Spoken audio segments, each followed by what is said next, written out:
Sundar C நடித்து இயக்கிய கேங்கஸ் படத்தை பற்றி தான் பார்க்க போகிறோம். சுந்தர் சி முக்கியமான ரோல் பண்ணியிருக்காரு. அதுக்கப்புறம் பார்த்திங்கன்னா வடிவேலும் சுந்தர் சியும் வந்து ஒரு நமக்கு மறக்க முடியாத எந்த படம்னு பார்த்திங்கன்னா வின்னர் தான். வின்னர் படத்தில் பார்த்திங்கன்னா சுந்தர் சியும் வடிவேலும் அந்த காம்பினேஷன், அந்த காமெடி ஒர்க் அவுட் ஆகிருக்கும் பாருங்கள். வடிவேலுக்கே சுந்தர் சி வந்து மறுவாழ்வு கொடுத்தவர் தான் வின்னர் படம் சொல்லலாம். பிரசாந்துக்கும் மறுவாழ்வு கொடுத்தவர்.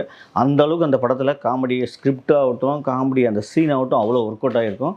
அந்த படம் தரமான படம். காமெடியில் அது வந்து வயிறு வலிக்க சிரிக்கலாம். அந்த மாதிரி வடிவேல் காமெடியெல்லாம் செம்மையாக இருந்தது. அந்த மாதிரி இவங்க சுந்தர் சியும் வடிவேலும் ஒன்றா சேர்ந்துருக்காங்க. இந்த கேங்கஸ் படம் எப்படி இருக்குன்றத அவளோட காத்திருந்து போனோம். ஆனால் எதிர்பார்த்து காத்திருந்து நமக்கு திருப்தி ஆச்சான்னு கேட்டிங்கன்னா சுத்தமாக திருப்தி ஆகலை. கதைன்னு எடுத்துக்கிட்டிங்கன்னா முதல்ல ஒரு ஸ்கூலில் ஒரு படிக்கிற பொண்ணு காணாமல் போயிடுது. ஃபஸ்ட்டு கதை இது ஆரம்பிக்கிறாங்க. கேத்ரின் தெரசா வந்து டீச்சராக இருக்காங்க. அவங்க வந்து திடீர்னு வந்து ஒரு கம்ப்ளைண்ட் பண்ணுறாங்க, இந்த மாதிரி ஒரு குழந்தை காணாமல் போயிடுச்சு அப்படின்னு. அந்த போலீஸ் சரியாக ஏன்னா அந்த ஊர் பெரிய அரசியல்வாதி ஒருத்தர், அதுக்கப்புறம் வந்து அரசியல்வாதி தம்பி அவர், அந்த போலீஸ் எல்லாமே அவங்க ஒரே டீமாக இருக்கிறதுனால அந்த கேஸ் எடுக்க மாட்டேறாங்க. அந்த மாதிரி நிறைய பெண்கள் காணாமல் போயிடுறாங்க, படிக்கிற பசங்களாம் நிறைய காணாமல் போயிடுறாங்கன்னு சொல்லிட்டு அந்த பக்கம் ஒரு பக்கம். அதுக்கப்புறம் அரசியல்வாதி பையன், அப்புறம் அவங்க அண்ணன் பையன், அவங்களாம் வந்து அந்த ஸ்கூலில் படிக்கிறாங்க. அவங்களாம் ரொம்ப நல்ல முறையை காட்டுறாங்க. அதுக்கப்புறம் சுந்தர் சி அந்த ஸ்கூலுக்கு வராரு, பிடி மாஸ்டர் வராரு. அந்த பிடி மாஸ்டர் ஸ்கூல்லே பார்த்தீங்கன்னா யாருன்னு பார்த்தீங்கன்னா வடிவேல் இருக்கார். இவங்க ரெண்டு பேருக்கும் மோதல். அதுக்கப்புறம் வந்து ரெண்டு பேரும் ஒரு பக்கம் இந்த சுந்தர் சி ஃபார்முலா படத்தில் எல்லா படத்துலையுமே கவுண்டமணி வந்து ஒன் சைடாக லவ் பண்ணுவார். அந்த மாதிரி இதுலேயும் வந்து வடிவேல் வந்து கேத்ரின் தெரசாவை பார்த்து ஒன் சைடாக லவ் பண்ணுறாரு. சுந்தர் சி ஐடியா கொடுக்குது. எல்லாம் ஃபஸ்ட் ஹாப்பில் கடியாக போகுது. அதுக்கப்புறம் அந்த குழந்தைய கண்டுபிடிச்சாங்களா இல்லையா, அந்த ஊர் அரசியல்வாதி மைன் கோபி, அதுக்கப்புறம் அருள்தாஸ், அவங்க தம்பி, அந்த போலீஸ் இன்ஸ்பெக்டரு, அப்புறம் அவங்க அண்ணன் ஹரிஷ் பெரடி, இவங்கெல்லாம் வந்து இவங்க தான் காரணம்னு அந்த கேத்ரின் தெரசா வந்து சொல்கிறாங்க. ஆனால் அதுக்கு ஃபஸ்ட் ஹாப்பில் வந்து கண்டுபிடிச்சாங்களா இல்லையான்னு தெரியாமல் அப்படியே கதை வந்து ஃபஸ்ட் ஹாப் முடியுது. செகண்ட் ஹாப் பார்த்திங்கன்னா உடனே நம்ம சுந்தர் சி ஒரு கதை சொல்கிறாரு. இல்லை அவங்ககிட்ட ஒரு 100 கோடி அவங்க வந்து ஒரு இடத்துல ஒரு கொலையை பண்ணிவிட்டு 100 கோடியை வந்து ஆட்டையை போட்டாங்க. அந்த 100 கோடியை நம்ம எப்படியாவது கொள்ளையடிச்சு இந்த ஆளுக்கு பாதி நம்ம எடுத்துக்கலாம் அப்படின்னு, ஆளுக்கு எல்லாமே பிரிச்சுக்கலாம் அப்படின்னு சொல்லி ஒரு ஐடியா பண்ணி இந்த 100 கோடி செகண்ட் ஹாப்பில் கொள்ளையடிக்க போகிறாங்க. அந்த பணம் எங்கே இருந்தது, எங்கே வச்சுருந்தாங்க, அந்த பணம் எங்கே இருக்குதுன்னு பார்த்தீங்கன்னா தேட்டரில் இருக்கும். அவங்க ஒரு சினிமா தேட்டர் வச்சுருப்பாங்க, அந்த தேட்டரில் இருக்குது. அந்த தேட்டரில் போய்ட்டு எப்படி கொள்ளையடிச்சாங்கன்றது தான் செகண்ட் ஹாப் படம். இதுதான் அந்த ஃபஸ்ட் ஹாப்பில் ஒரு கதை, செகண்ட் ஹாப்பில் ஒரு கதை. ஆனால் ஃபஸ்ட் ஹாப் ஆரம்பத்திலே என்ன பண்ணுன்னா, சுந்தர் சி அந்த ஊருக்கு பிடி மாஸ்டராக வராரு. அந்த ஸ்கூலுக்கு வந்தவொடனே பார்த்தீங்கன்னா ஃபஸ்ட்டு பால் எப்படின்னா, வாங்க நீங்கள் ஒரு கோல் போட்டு பாருங்கள் அப்படின்னு சொல்லி ஒரு கோல் போடுறாரு. அப்படியே வடிவேல் பிடிச்சிட்டு போய் பின்னாடி விடுறாரு. உடனே வடிவேல் நான் ஒரு கோல் போடுறேன், நீ வந்து அதை பிடிச்சி காமின்னு சொன்னோடனே வடிவேல் ஒரு கோல் போடுறாரு. அப்பயே தெரிஞ்சு இந்த படம் 10 பைசாவுக்கு தேராதுன்னு. ஏன்னா அவ்வளோ மோசமான சீன் அந்த ஃபஸ்ட்டு சீன்லேயே. நம்ம படம் ஆரம்பித்தோடனே இது சுந்தர் சி படமாடா அப்படின்னு நமக்கு ஒரு கேள்வி கேட்கும். ஏன்னா ஒரு கேனத்தனமோ கிறுக்குத்தனமான ஒரு காமெடி எதுனா அந்த காமெடி தான். ஏன்னா ஆரம்பத்திலே நமக்கு செம்ம கடுப்பாயிடுச்சு. என்னடா ஒரு படம் பார்க்குறோம், இதெல்லாம் எந்த காலத்தில் ஒரு பால் அடித்தா புதுசு ஆன்னு கத்திட்டு போய் விழுறதும், வடிவேல் ஒரு பால் அடித்தா அங்கே அடிச்சு இங்கே அடிச்சு எல்லாம் போய் ஒரு கணக்கு வாத்தியார் மேலே விழுறதும், இதெல்லாம் வந்து நம்மலாம் நம்ம கண்ணே நம்மளை காரி துப்போம்.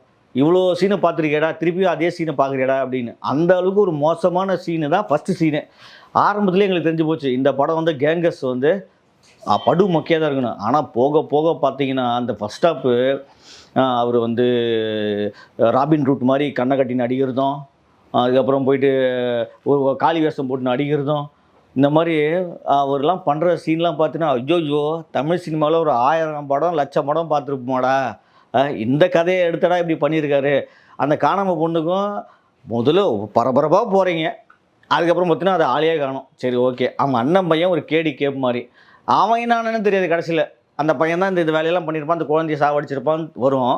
அதுக்கப்புறம் அவனை அடித்து போட்டு அதுக்கப்புறம் அவங்க அப்பா ஃபாரின்லேருந்து வருவான். இந்த கதையை சொல்கிறது, கதையை உங்களுக்கு பார்த்தாவே ஒரு கதையே கிடையாது, ஏதோ சீனை சொல்கிறேன் உங்களுக்கு. ஃபாரின்லேருந்து வருவான். அதுக்கப்புறம் அந்த பையன் என்ன ஆனா ஏதானா செத்தானா, ஹாஸ்பிட்டலில் இருக்கானா, திருப்பி அந்த பையனை யாருன்னு தெரியாதா, அவன் தான் பிடி மாஸ்டர் தான் அடித்தாருன்னு அவனுக்கே தெரியும், அவன் சொல்ல மாட்டானா, திருப்பி யாருன்னு தேடிட்டு இருப்பாங்க. அது ஒரு பைத்தியக்காரத்தனமாக இருக்கும் ஃபஸ்ட் ஹாப்பு. இப்படி ஃபஸ்ட் ஹாப் போனது. செகண்ட் ஹாப்பு பார்த்தீங்கன்னா அப்படியே இந்த பணம் கொள்ளடிக்கிறது, கொள்ளடிக்கிற படம்லாம் நமக்கு வந்து அதான் சொல்கிறேனே, அந்த காலத்து குரு படத்தில் ஆரம்பித்து மலைக்கல்லனில் ஆரம்பித்து இந்த காலத்து வரையும் நம்ம எல்லா படத்துலையும் ஏதோ ஒரு சீன் கொள்ளடிப்பார். செங்குந்தசி படத்திலே கொள்ளடிக்கிற ஏகப்பட்ட சீன் இருக்கும், கல்யாண மண்டப சீன் ஏகப்பட்ட சீன் இருக்குது, திருவிழா சீன் ஏகப்பட்டது இருக்கும். அது அப்படியே இது எனக்கு தெரிஞ்சு சுந்தர் சி என்ன பண்ணாருன்னா, நான் நடிக்கிறேன்பா அவங்க அசிஸ்டண்ட்கிட்ட கொடுத்துட்டு வா இது எடுங்கப்பான்னு சொல்லி எடுத்து வச்சிருப்பாருன்னு நினைக்கிறேன். ஏன்னா சுந்தர் சி டைரக்ஷனில் துளி கூட இந்த படத்தில் எதுவுமே கிடையாது. அவங்க அசிஸ்டண்ட் படம் பண்ண மாதிரியே தான் இருக்குது படம் பார்க்குறப்போ.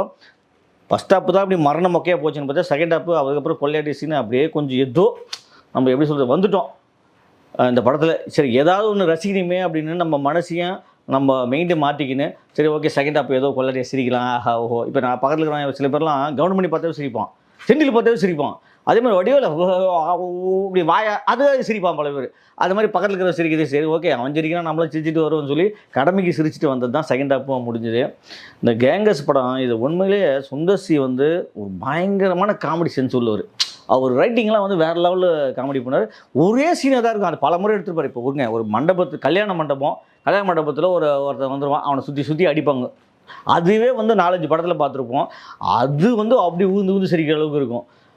ஜானகிராமனில் ஆரம்பித்து உள்ளத்தளித்தல் ஆரம்பித்து எல்லா படத்துலேயும் கடைசி சீனில் ஓடி பிடிக்குது, இல்லை துரத்தி பிடிக்குது, ஜீப்பில் பிடிக்கிறது, இதே தான் இருக்குது அவர் கிளைமேக்ஸு. ஆனால் அதெல்லாம் ரசிக்கிற மாதிரி இருக்கும். ஆனால் இந்த படத்தில் நமக்கெல்லாம் ரசிக்கிற மாதிரி ஒரு சீனும் இல்லை. டே கொள்ளை அடிக்கிறீங்க ஒரு காமெடி பண்ணிக்கலாம், அந்த பொம்பளை வேஷம் போட்டு அது மட்டும்தான் காமெடியாக இருக்க தவிர வேறு எதுலேயுமே இவங்க அந்த இப்போ சந்தானம்னா டைலாக் டெலிவரி தான். சந்தானம் எல்லா படத்துலையும் அந்த சுச்சுவேஷன் தகுந்த மாதிரி ஒரு டைலாக் அடிப்பார், நமக்கு சிரிப்பு வந்துடும். வடிவேலு அதே மாதிரி அந்த சுச்சுவேஷன் தகுந்த மாதிரி ஒரு டைலாக் அடிப்பார், சிரிப்பு வந்துடும். கவுண்டமணி அந்த சுச்சுவேஷன் இந்த மாதிரி ஒரு டைலாக் அடிப்பார், சிரிப்பு வந்துடும். இதில் கொஞ்சம் கூட மெனக்கடாமல் இவங்க அந்த புளிச்சு போன டைலாக்கு, புளிச்சு போன தயிர் சாதம் மாதிரி அதையே மாவே உருட்டி அந்த டைலாக்கும் சரியில்லை, காமெடியும் வரல, சிரிக்கவும் முடியல, பார்த்த சீனே பார்த்த மாதிரி அப்படி ஏதோ போய் அந்த கடைசியில் அதை கொள்ளையடிச்சு அது 100 கோடின்னு சொல்லி 1000 கோடி காட்டுறாங்க. அந்த 1000 கோடி அங்கேருந்து கொள்ளையடிச்சு இதெல்லாம் லாஜிக்கலாக நம்ம கேட்கல. நாங்கள் என்ன பண்ணோம், காமெடி படத்துக்கு வந்தோம், சிரிச்சுட்டு வரணும், அதுதானே கேட்டோம். அதுவே சுத்தமாக வரலன்னா தலையெழுத்து. ஆனால் வடிவேலெல்லாம் ஃபஸ்ட் ஹாஃபில் பார்க்கவே முடியல. அவரே அந்த ஹேர் ஸ்டைல்லாம் யார் கொடுத்தாங்கன்னு தெரியல, மேக்கப்லாம் எவன் போட்டான்னு தெரியல, அவரே போட்டுக்கினாரா இல்லை அவர் இப்படி தான் வேணும்னு கேட்டாருன்னு சொல்லி ஃபஸ்ட் ஹாஃப்லாம் வடிவேலை பார்க்கவே முடியல. அதுக்கப்புறம் அவர் வந்து இந்த லேடிஸ் கெட்டப்பில் வருவார், ஒரு ஆயா கெட்டப்பில். அதை தான் ஏன் பார்க்குற மாதிரி இருந்தது உண்மையிலே. அந்த ஆயா கெட்டப்பு தான் நம்ம மனசுக்கு நிறைவாக இருந்தது. அவர் கெட்டப்லாம் சத்தியமாக பார்க்கவே முடியல. அந்த பென்சில் மிஸ்லாம் எத்தனை படத்தில் தான் இப்படியெல்லாம் வந்து பேசுவாரோ அப்படிலாம் நடப்பவரெல்லாம் தெரியல. அதெல்லாம் வெறுப்பாக இருந்தது, அவர் பார்க்கறதுக்கு இரிட்டேட்டாக இருந்தது. அதுவும் டைலாக்லாம் மரண மொக்கையாக இருந்ததுனால நமக்கு சுத்தமாக பார்க்க முடியல. சுந்தர் சி உண்மையிலேயே அவர் ஃபார்முலாக வராரு, அப்படியே ஜெடியாக பார்க்குறாரு, அப்படி ஜாலியாக இருந்தது. கேத்ரின் தெரசா வந்து பார்த்திங்கன்னா ஓகே என்ன பண்ணுறது, இந்த படத்துக்கு வந்துட்டோம், இதுதான் ஹீரோயின், நம்மளே மனசை தேத்தின்னு பார்த்தோம், அந்த அளவுக்கு இருந்தது. மற்றபடி இந்த அருள்தாஸ், மெயின் கோபி, ஹரிஷ் பெரடி, முனிஷ்காந்த், பட்ஸு இவங்களெல்லாம் காமெடின்ற பேரில் நம்மளை கொலையாக கொண்டு தான் மிச்சம்.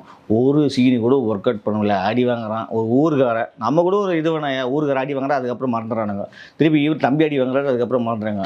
ஹரிஷ் பெரி வராது தூங்கி வேற வீட்டில் போய்ட்டு திருடின்னு வராங்களா, அது மாதிரி ஐயோ அப்பா சாமி, இதெல்லாம் நமக்கு சொல்கிறதுக்கே வெக்கமாக இருக்குது, வேதனையாகுது. இதெல்லாம் கேனத்தனமாக இருக்குது. மூளையை கைட்டி வச்சா கூட நமக்கு புரிய மாட்டேதியா, சிரிப்பு வர மாட்டேதியா. அந்த நம்ம லாஜிக்கே கேட்கலப்பா இந்த படத்தில். லாஜிக் வேணாம் எங்களுக்கு, பாட்டு வேணாம் எங்களுக்கு, கிளாமர் வேணாம், போனால் வடிவேல படமா சிரிச்சுட்டு வரணும், அது கூட ஒழுங்காக பண்ண தெரியாது. இந்த படத்தை பண்ணி வச்சுருக்காங்க.